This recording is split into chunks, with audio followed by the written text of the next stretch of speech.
क्या तुम भी काफी ज्यादा एम्बिशियस हो, काफी ज्यादा भर भर के पैसे कमाना चाहते हो, अपने मम्मी पापा को काफी कमाल के लाइफस्टाइल देना चाहते हो, एंड एक सुंदर सी लड़की पटाना चाहते हो, एंड तुम्हें इसका रास्ता भी मालूम है कि कैसे इन सारी चीजों को हासिल किया जा सकता है, पर फिर भी तुम्हारा एक दो दिन से ज्यादा नहीं टिक पा रहा है। कंसिस्टेंसी की बात कर रहा हूं। तुम कंसिस्टेंटली एक्शंस नहीं ले पा रहे अपने गोल की तरफ। तुमने ऐसे काफी सारे लोग देखे होंगे जो कि लिटरली डम्ब हैं एंड अनएजुकेटेड भी, पर फिर भी करोड़ों में कमा रहे हैं।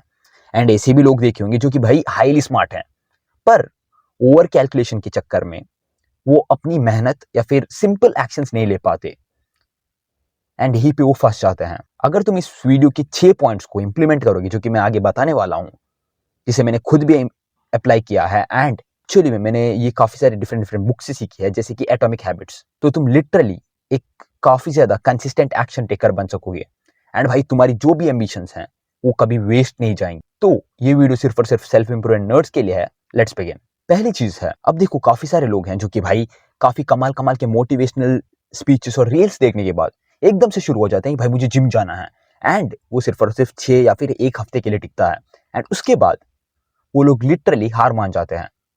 अब यहाँ पर प्रॉब्लम ये नहीं है, फिर तुम्हारा माइंडसेट ही ठीक नहीं है, ठीक है, तुम भाई काम ही नहीं कर सकती ज्यादा। बस यहाँ पर कैच ये है कि तुम गलत डायरेक्शन में काम कर रहे हो।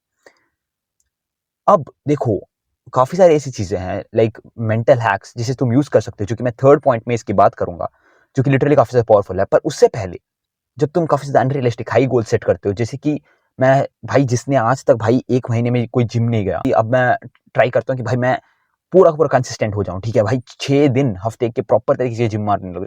ये पॉसिबल है, पर मेजोरिटी लोगों के लिए ये मुश्किल है। तो तुम्हें करना क्या है, तुम्हें अपने स्टैंडर्ड्स को थोड़ा सा लो करना है। अब देखो, अगर मैं आज तक जिम नहीं गया, भाई मुझसे कंसिस्टेंटली नहीं मेंटेन हो पा रहा, मान लो कि मैं 6 दिन सिर्फ जिम जा पाता हूँ, तो भाई मैं क्या करता हूँ कि मैं हर रोज आज से होम वर्कआउट करूंगा, बस 5 पुशअप्स मारूंगा, 10 पुशअप्स मारूंगा। अब इससे होता यह है कि तुम्हें एविडेंस मिलता है। अब एविडेंस का क्या मतलब है, देखो तुम जो भी एक्शंस लेते हो वो तुम्हारे माइंड में रजिस्टर होता है, यानी कि तुम्हारा माइंड जो है एविडेंस बिल्ड करता है तुम्हारे इमेज के लिए। अब मैं ये बोलता हूँ कि खुद को कि भाई मैं आज से जंक फूड छोड़ दूंगा, तो तुम्हारे माइंड में क्या आ रहा है कि तुम एक जंक फूड ईटर हो, क्योंकि भाई इतने सारे प्रूफ हैं। तुमने खुद को चूतिया बना रखा है कि ये बोल के कि भाई मैं जंक फूड ईटर नहीं हूं आज से, बट तुम्हारे एक्शंस ये दिखाते हैं, तुम्हारे ब्रेन में कैप्चर्ड है कि तुम हर रोज जंक फूड खाते हो। तो भाई एक दो दिन के लिए तुम कैसे कैसे करके भाई रेजिस्ट कर लोगे, बट उसके बाद हार मान जाओगे। तो भाई इसके लिए टैक्टिक यही है कि भाई तुम इतना ज्यादा छोटा स्टार्ट करो कि भाई तुम्हें खुद के ऊपर हंसी आने लग जाए। भाई अगर मेरा गोल ये है कि मुझे जंक फूड बंद करना है, तो भाई मैं उस एक जंक फूड को बंद करूंगा जो कि मैं लिटरली हर रोज मतलब खाता हूँ। मान लो कि वो कोई नूडल्स है, तो उसे मैं एक भाई बंद कर दूंगा, एंड उसके अलावा सारे जंक फूड खाऊंगा, ठीक है। अब मानता हूँ कि काफी ज्यादा बकवास लग रही है ये बात, बट लिटरली काम काम करती है।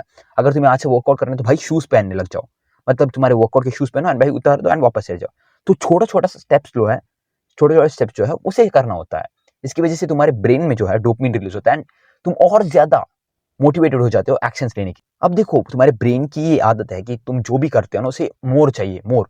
यानी कि अगर तुमने थोड़ा सा कोई भी बैड हैबिट स्टार्ट कर ली, तो तुम्हारा brain over the period of time और चाहता है, एंड जैसे ही तुमने थोड़ी थोड़ी करके अच्छी हैबिट बिल्ड करना स्टार्ट कर दी, तो over the period of time वो और चाहेगा, ठीक है। मेजोरिटी ऑफ द लोग स्टार्ट करने में स्ट्रगल करते हैं, ठीक है। उनको ये दिक्कत नहीं है कि भाई उनसे वर्कआउट नहीं हो रहा, उनसे ये दिक्कत है भाई उनसे स्टार्ट ही नहीं हो रहा, ठीक है, वो कर ही नहीं पा रहे स्टार्ट। तो उसके लिए भाई इतनी छोटी टास्क रखो कि भाई तुम्हें रेजिस्ट ही नहीं करना पड़े खुद को, ठीक है। तुम भाई 10 मिनट के लिए वर्कआउट करो, 20 मिनट के लिए, 5 मिनट के लिए, जितना हो सके तुमसे। अब भाई मेजोरिटी लोग कहते तो 5 मिनट है, पर मेजोरिटी लोग अगर तुम 5 मिनट कहते हैं तो भाई वो 10 मिनट का वर्कआउट बन जाता है, क्योंकि भाई वो इतना सा आसान है। बस जरूरत होती है स्टार्ट करने की, समझ रहे हो ना। तो भाई स्टार्टिंग को भाई उस हैबिट को इतना ज्यादा आसान बना लो स्टार्टिंग में कि वो तुम आसानी से कर सको। अब हमारा गोल ये नहीं है कि तुम्हें भाई 5 मिनट के वर्कआउट में ही जिंदगी भर रहना है, बट ये जरूर है कि तुम्हारी वो 5 मिनट की वर्कआउट तुम्हारी आदत बन जाए। जिस दिन आदत बन जाएगी ना, तुम उसे consistently over the period of time progressive overload कर पाओगे, एंड यही 5 मिनट की वर्कआउट तुम्हें 1 घंटे की वर्कआउट तक आराम से 30 दिनों में भी ले जा सकती है, जो कि मेरे साथ हुआ था।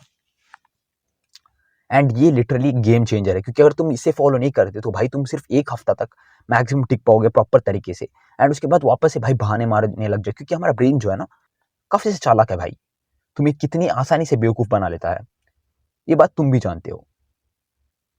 दूसरी चीज़, अब देखो अगर तुमने इसे फॉलो कर दी, एंड अगर तुम एक और चीज़ देखो, अगर तुमने इसे फॉलो कर दिया, बट यहाँ पर दिक्कत क्या आती है, आज के टाइम पे इतने ज़्यादा डिस्ट्रैक्शन बढ़ा है, इंस्टाग्राम पे डिस्ट्रैक्शन है, यूट्यूब पे डिस्ट्रैक्शन, हर जगह डिस्ट्रैक्शन डिस्ट्रैक्शन, हर एक बंदा तुम्हारी अटेंशन चाहता है, ठीक है? उसे कोई फ़र्क नहीं पड़ता कि तुम्हारी ज़िंदगी बर्बाद हो रही है, तुम्हारी मेंटल हेल्थ बर्बाद है, किसी को फ़र्क नहीं पड़ता। एंड जब तुम इतने ज़्यादा भाई ओवर स्टिमुलेटेड हो जाते हो, तो भाई तुम काम भाई घंटा करोगे, तुम्हें काम करने का मन ही नहीं करेगा। क्यों करोगे काम जब तुम्हें भाई एक रील स्क्रॉल करने से ही इतनी ज़्यादा डोपामाइन मिल रही है, तो क्यों करोगे हम? तो भाई इतना ज़्यादा बोर्ड हो जाओ, ठीक है? बोर्ड होने का मतलब क्या है? ठीक है, आज के ज़माने में ना किसी को बोर्डम पसंद नहीं है। No one wants to be bored. But जितने भी बड़े-बड़े इन्वेंशंस हैं, वो मेनली बोर्डम पे हुए हैं। इसलिए जो भी पोएट्स थे या फिर जो भी बड़े-बड़े साइंटिस्ट थे, वो लोग लिटरली खुद को बोर करते थे ताकि उनकी क्रिएटिविटी जो है जाग जाए। एंड टू बी हॉनेस्ट, जब तुम बोर्ड होते हो, तभी तुम प्रॉपर तरीके से काम कर पाते हो। तो अब मैं ये भी नहीं कह रहा कि तुम भाई कंप्लीटली भाई स्विच ऑफ कर दो, क्योंकि मेजॉरिटी लोग के लिए वो नहीं हो पाता। अब इसका सॉल्यूशन क्या है? कैसे हम डिस्ट्रैक्शंस को हटाएँ एंड बोर्डम को फेस करें? सबसे पहली चीज़, बोर्डम को हटाने के लिए तुम्हें सिंपली क्या करना होता है कि तुम्हें एक टाइमिंग सेट करनी होती है जहाँ पर तुम मोबाइल देखोगे। अब देखो, मोबाइल देखने का टाइम तुम ये नहीं कर सकते कि भाई सुबह उठ के मैं रील स्क्रॉल करूँगा, अपनी क्रश की स्टोरीज़ देखूँगा, ये सारी चीज़ें बकचोदी नहीं चलेगी। तो तुम्हें करना क्या है? तुम्हें करना ये है कि तुम्हें रात को 1 घंटा अपने लिए निकालना है रील्स के लिए, ठीक है? तुम सुबह से शाम तक पूरा काम करोगे, एंड उसके बाद रात को 1 घंटा तुम रील देख सकते हो, ठीक है? 1 घंटे का ही कंसेशन दिया है भाई साहब, 2 घंटे, 3 घंटे मत कर देना। एंड तुम इस तरीके से कुछ रूटीन्स को फॉलो कर सकते हो। एंड भाई बोर्डम को एक और तुम फेस कर सकते हो, तुम वॉल को स्टेयर कर सकते हो, ठीक है? काम करने से पहले जब अगर तुम वॉल को स्टेयर करते हो, तो लिटरली तुम्हारे डोपामाइन लेवल्स जो हैं स्पाइक अप हो जाते हैं जब तुम काम कर सकते हो। एंड तीसरा रिकमेंडेशन, जो कि वन ऑफ द हार्डेस्ट है, बट अगर तुम इसे करते हो ना भाई साहब, तुम लिटरली फाड़ के रख दोगे, एंड वो है डोपामाइन डिटॉक्स। अब देखो, डोपामाइन डिटॉक्स का मतलब है कि तुम हर एक उस तरीके के डिस्ट्रैक्शंस, जो कि शॉर्ट फॉर्म कंटेंट हो गया, जंक फूड हो गया, उससे भाई बच के रहते हो। अब तुम जितनी दिन तक इसे मेंटेन कर सकते हो उतना बेटर है। मैंने लिटरली भाई ऑलमोस्ट 30 दिन हो गए, एंड मैं इतना ज़्यादा शॉर्ट फॉर्म कंटेंट को नहीं देख पा रहा, एंड ना ही मैं जंक फूड खा रहा हूँ उतना ज़्यादा, समझ रहे हो? एंड इसका मतलब ये भी नहीं कि तुम पूरा परफेक्ट बन जाओगे भाई, तुम ना ही प्रॉपर सॉन्ग सुनोगे वगैरह वगैरह, नहीं भाई, कभी कभी स्लिप हो जाता है, क्योंकि भाई एल्गोरिदम जो है बड़े बड़े साइंटिस्टों ने डिजाइन किया है ताकि तुम्हारे ब्रेन को हैक किया जा सके। तो भाई इतना आसान भी तो नहीं है, बट मेरा मानना ये है कि तुम जितना कम कर सको, ठीक है? अगर तुम एम करोगे कि भाई मेरे को जो बोर्ड होता है ना, टारगेट का एरो मारते हैं, तो उस पे भाई मुझे सेंटर पे लगाना है, तो भाई सेंटर के आसपास कहीं पे लग जाएगा। तो मेरा कहने का भी मतलब ये है कि तुम ये टारगेट करो कि 100% डिस्ट्रैक्शन को हटाना है। तब भाई ऑलमोस्ट तुम 60 टू 80% भाई डिस्ट्रैक्शंस को कट कर पाओगे। सिंपल सा मतलब है। ठीक है? तो ये 2-3 चीज़ें हैं जिसे तुम्हें करना है एंड बोर्डम को फेस करना है। तीसरी चीज़ है जो कि लिटरली पावरफुल है। ठीक है? तुमने एक इंसिडेंट के बारे में सुना होगा कि जो एक बंदा था, ठीक है? गाँव में रहते थे, तो वो लोग जो है, उसकी पत्नी जो है काफ़ी ज़्यादा बीमार पड़ गई, एंड भाई जैसे ही वो हॉस्पिटल की तरफ भाई टेंशन में दौड़ रहा था, मतलब अपनी पत्नी को लेके कि उसे क्या हो गया है। पर जब वो भाई बीच रास्ते ही पहुँच गया, तो भाई उसकी पत्नी चल बसी थी। ठीक है? क्योंकि उसके बीच में पहाड़ था। तो वो भाई उसके हॉस्पिटल जो थी वो पार थी, मतलब उस पहाड़ के पार थी। तो भाई वो बंदा नहीं लेके आया, पर वो रुका नहीं। उसे ये लगा कि भाई साहब ये कितनी बड़ी प्रॉब्लम है, एंड उसकी वाइफ के लिए, ठीक है, उसने पूरा पहाड़ को तोड़ दिया। ये कहानी तुमने सुनी होगी, ठीक है? एंड यही कहानी का सार है कि भाई इमोशंस आर द स्ट्रॉन्गेस्ट। मतलब अगर तुम किसी भी चीज़ को कंसिस्टेंटली करना चाहते हो, तो इमोशंस का इस्तेमाल करके तुम कर सकते हो।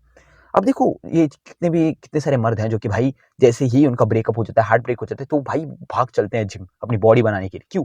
उससे पहले उनको भाई अकल नहीं थी कि भाई जिम बन सकती है, बॉडी बन सकती है वगैरह वगैरह, क्योंकि भाई वो इमोशन है। इमोशन भाई, हम इंसान इमोशन पे जीतते हैं। तो समझो मेरी बात को, ये इमोशनल पावर का इस्तेमाल करो, ठीक है? भाई अगर कहानी नहीं है तो कहानी बनाओ खुद की, कि भाई साहब मेरे को इस लड़की ने छोड़ दिया, कि ब्रो मेरे को किसी ने इंसल्ट किया। तो कहानी खुद को फीड करो। ऐसा करके भी काफ़ी सारे लोगों ने किया है, ठीक है? तुम खुद को इल्यूज़न में डाल सकते हो, एंड भाई अपना काम करा सकते हो। पर ज़िंदगी भर तुम इस चीज़ का इस्तेमाल नहीं कर सकते, क्योंकि भाई वो काफ़ी ज़्यादा ट्रॉमाटाइज़िंग हो जाता है। बट कुछ पीरियड ऑफ टाइम के लिए जहां तक तुम सक्सेसफुल हो सकते हो। ठीक है, सिंपल सी बात। ठीक है, अपनी इमोशंस का इस्तेमाल करो। अब अगर तुमने इन सारी चीजों को समझ लिया, अब हम एक्चुअल चीजों की बात करते हैं जो कि लिटरली लाइफ चेंजिंग है। एंड अगर तुम इन 3 चीजों को फॉलो करते हो तो तुम्हारी भाई कंसिस्टेंसी को कोई नहीं रोक सकता। अब देखो, ये सारे हैक्स हैं, ठीक है, माइंड हैक्स हैं बेसिकली। माइंड हैक है ये बेसिकली, तुम ये सारी आसान ट्रिक्स हैं। पहली चीज है स्टार्ट करने के लिए 5 मिनट हैक। अब 5 मिनट हैक का मतलब क्या है? अब मेजॉरिटी ऑफ द टाइम हम कब प्रोक्रेस्टिनेट करते हैं? तब प्रोक्रेस्टिनेट करते हैं जब हमें काम करने का मन नहीं करता। बेसिकली स्टार्टिंग में ही करते हैं कि भाई मुझे पढ़ना नहीं है। ठीक है, ऐसा काफी कम बार होता है कि तुमने भाई ये एम लगाया हो कि ऐसा काफी ज्यादा कम बार होता है कि तुमने 10 मिनट 20 मिनट पढ़ लिया, उसके बाद तुम्हें मन कर रहा है कि भाई बस अब और नहीं पढ़ेंगे। उल्टा मन करता है कि थोड़ा और पढ़ लेते हैं और 10 मिनट पढ़ लेते हैं। तो उस तरीके से होता है। भी ये करना है तुम्हें भाई, कैसे ना कैसे करके 5 मिनट बैठ लो, खुद के दिमाग को बुद्ध बनाओ। ये दिमाग जो है तुम्हें बुद्ध बनाता है कि भाई मुझे पढ़ाई नहीं करनी, 100 बहाने देता है, तो भाई तुम बहाना दो कि भाई मैं बस 5 मिनट पढ़ूंगा। एंड लिटरली ऐसा ही सोचना है। ठीक है, 5 मिनट पढ़ूंगा भाई, तुम लिटरली तुम्हें खुद महसूस होगा कि भाई अब मैं कैसे ना कैसे करके 10 मिनट पढ़ लूँ। एंड ऐसे करते करते तुम्हें एक्सपांड करना है। बट स्टार्टिंग फेज ये है 5 मिनट रूल। कैसे ना कैसे करके अपने काम के कैसे ना कैसे करके भाई काम पे बैठ जाओ 5 मिनट। दूसरा टेक्निक स्टैकिंग। अब देखो, ये मेरी ऑलमोस्ट आदत है कि मैं घर आने के बाद नहाता हूँ। तो मैंने क्या किया कि ये जो नहाने की आदत है उसे जोड़ दिया मेरे कंटेंट क्रिएशन से। मतलब मैं नहाने के बाद डायरेक्टली कंटेंट लिखता हूँ सिंपल शब्दों में। ठीक है, तुम्हें भी यही करना है, तुम्हें स्टैकिंग का इस्तेमाल करना है। स्टैकिंग का मतलब ये है कि तुम एक एग्जिस्टिंग हैबिट जो कि भाई काफी ज्यादा पक्का है, तुम उसे जोड़ देते हो एक नई हैबिट से। सिंपल, ठीक है, तुम्हें स्टैकिंग भी काफी ज्यादा मदद करेगा। तीसरी चीज है रिचुअल। अगर तुमने विराट कोहली जैसे प्लेयर्स को देखा होगा, वो फील्ड में आने से पहले किस तरीके की रिचुअल्स करते हैं। तुमने देखा होगा वो अपने बैट को रोल करते हैं, या फिर एक रिस्ट बैंड को पहन के आते हैं, या फिर काफी सारे ऐसे बड़े बड़े एथलीट्स हैं जो कि एक रिचुअल को फॉलो करते हैं।